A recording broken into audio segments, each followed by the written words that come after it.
Muchas veces, la gente no está conforme con el fallo que da el Estado a muchos casos, como incluso al pasar por una corte de primera instancia, corte de apelaciones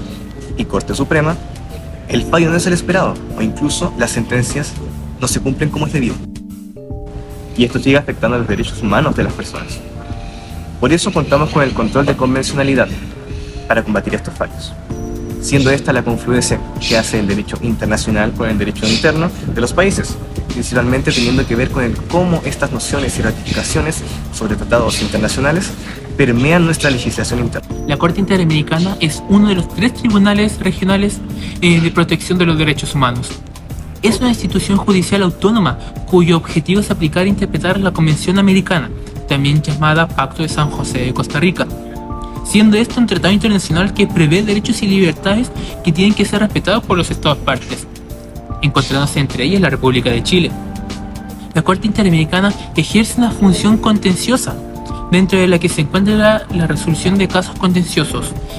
y el mecanismo de supervisión de sentencias, una función consultiva y la función de dictar medidas provisionales. Ya con todo esto dicho, no hay nada mejor para entender todo lo anteriormente mencionado y cómo funciona el control de convencionalidad que con un hecho. Sus humildes servidores, Renato Calderón Y Sebastián Gallardo, les vamos a exponer el caso Profesores de Chañaral y Municipalidades versus Chile. El caso se origina en el contexto de la dictadura militar en Chile, cuando la administración de la educación pública fue traspasada desde el nivel central a las municipalidades del país. Esta municipalización implicó que el personal docente quedaba sometido al Código del Trabajo y se regirían por normas aplicables a este. Por medio del artículo 40 del Decreto Ley número 3551, se creó una asignación especial no imponible para el personal docente independiente del Ministerio de Educación Pública a contar del 1 de enero de 1981. No obstante, los profesores y profesoras que fueron transferidos del Estado central a las municipalidades no recibieron esta asignación,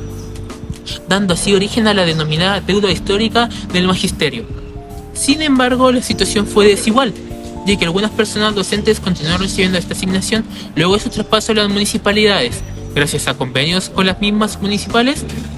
o al reconocimiento de que estas sumas formaban parte de su remuneración.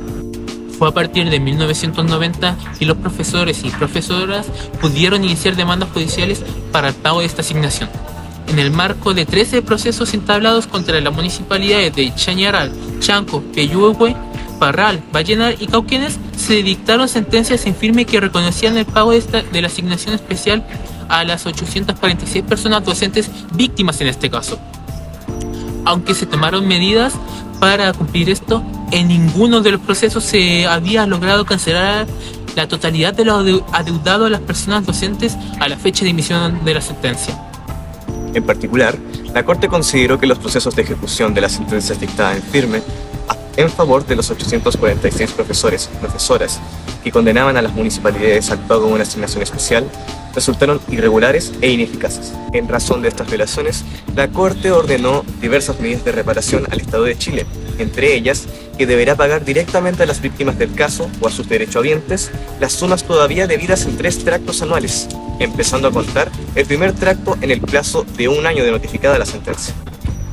Asimismo, tomando en cuenta que las víctimas son todas personas mayores de 60 años y que un quinto de entre ellas falleció, esperando por más de 25 años la ejecución de estos fallos, el tribunal consideró que el Estado de Chile desconoció su deber reforzado de garantizar la debida diligencia en el acceso a la justicia de las personas mayores y la celeridad en los procesos en los que participa esta población en situación de vulnerabilidad. Con el análisis posterior de este caso, podemos ver claramente cómo fue aplicado el control de convencionalidad, pues los docentes no estuvieron conformes en cómo se estaba cumpliendo la sentencia. Los supuestos pagos que deberían de recibir no estaban procediendo en su totalidad, recurriendo así ante la Corte Interamericana. Es así que la Corte, en su capacidad de supervisar las sentencias con todas las pruebas mostradas y teniendo en cuenta la competencia de la Corte, se determinó que el Estado de Chile violó los derechos de los 846 profesores y profesoras.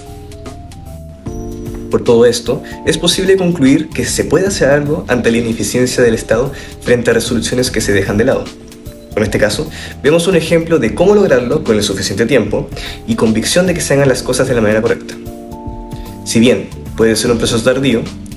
como este caso que llegó a la Corte el año 2005 y su sentencia fue dictaminada el año 2021, esto no es un impedimento para buscar justicia agotando todos los recursos que estén a nuestro alcance.